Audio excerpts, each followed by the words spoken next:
Halo semua, selamat datang di saluran naskah tengah malam. Di saluran ini, kita akan mendengarkan cerita horor dari beberapa sumber yang beredar. Pada malam hari ini, saya akan menceritakan sebuah kisah horor yang berjudul Tali Pocong Anak Bayi. Cerita ini ditulis oleh dukun milenial. Untuk itu, jangan lupa menutup pintu, matikan lampu, dan tarik selimutmu. Cerita ini datang dari penulis horor Kawakan di Twitter yang akan membahas ceritanya dari seorang narasumber di Kota Malang. Ini adalah kisah yang diceritakan oleh orang tua narasumber ketika narasumber masih berada dalam kandungan ibunya pada tahun 1960 di pedalaman kampung di Kota Malang.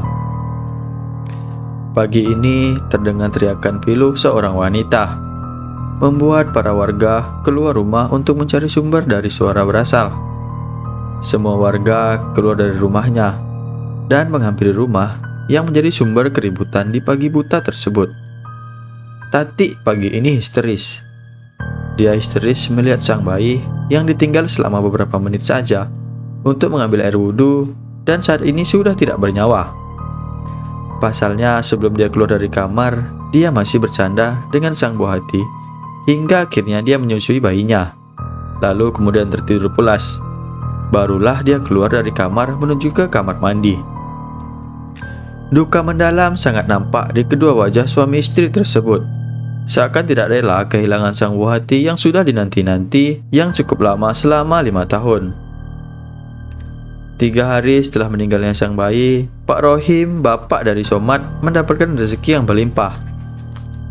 Dikarenakan beliau berhasil menjual tanah milik Pak Kades dengan luas 3 hektar dan mendapatkan keuntungan sebesar 1 miliar rupiah.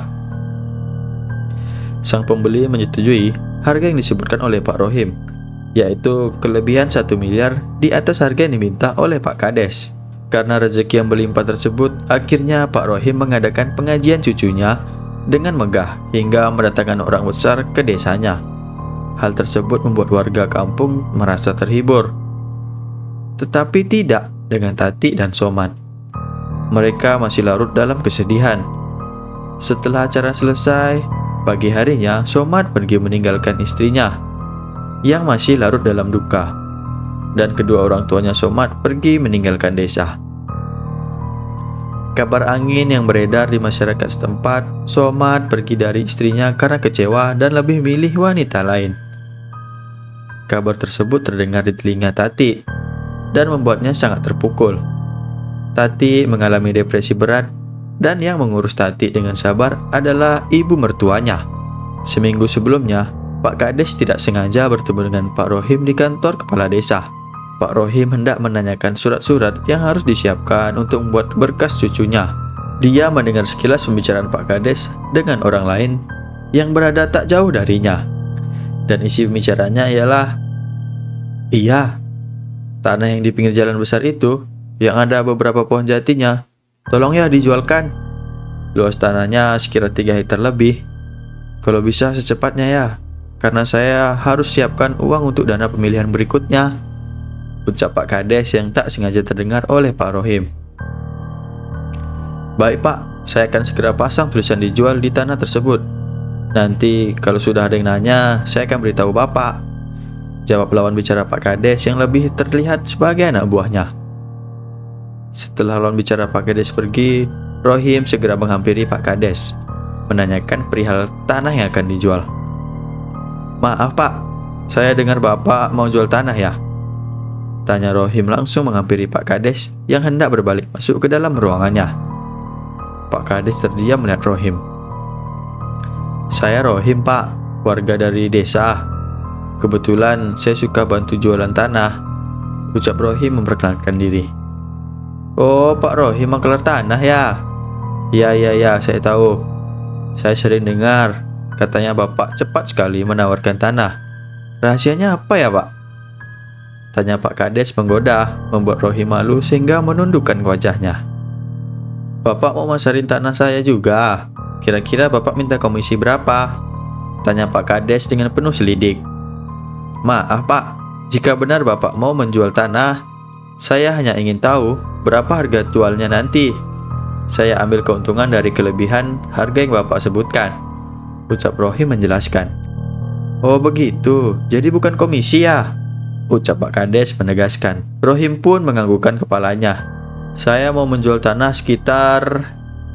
Pak Kades tidak menyebutkan nominalnya. Silahkan saja jika Bapak berminat untuk bantu jual, ucap Pak Kades. Baik Pak, kalau begitu nanti 1-2 minggu lagi saya akan kasih kabar ke Bapak ya. Permisi Pak, ucap Rohim pamit undur diri. Rohim hampir seluruh desa mengenal nama tersebut, karena beliau memang terkenal sebagai makelar tanah yang paling jitu. Semua tanah yang dipasarkan olehnya pasti selalu laku terjual dengan harga tertinggi. Beliau tak pernah meminta komisi dari sang penjual maupun pembeli. Pak Rohim selalu mengambil keuntungan dari kelebihan harga jual yang telah ditetapkan oleh pemilik tanah.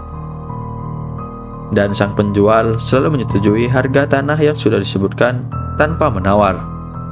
Hal itu membuat warga kampung curiga dengan Rohim, karena para pembeli selalu merasa terhipnotis jika harga yang disebutkan oleh Pak Rohim terbilang murah. Tapi setelah semua urusan jual beli selesai dan pembeli kembali ke rumah, mereka baru tersadar bahwa mereka membeli tanah dengan harga yang sangat tinggi. Terkadang nilai yang ditawarkan tidak masuk akal.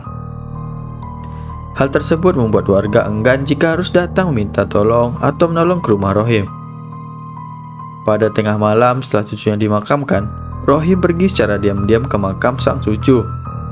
Dia menggali tanah yang masih basah tersebut, lalu mengambil tali pocong dari jenazah cucunya yang baru saja meninggal. Malam itu Rohim pergi ke rumah Mbah Wiro. Mbah Wiro dukun terkenal yang merupakan dukun kesayangan Rohim. Rohim segera pergi menemui Mbah Wiro setelah mendapatkan tali pocong bayi milik cucunya sendiri.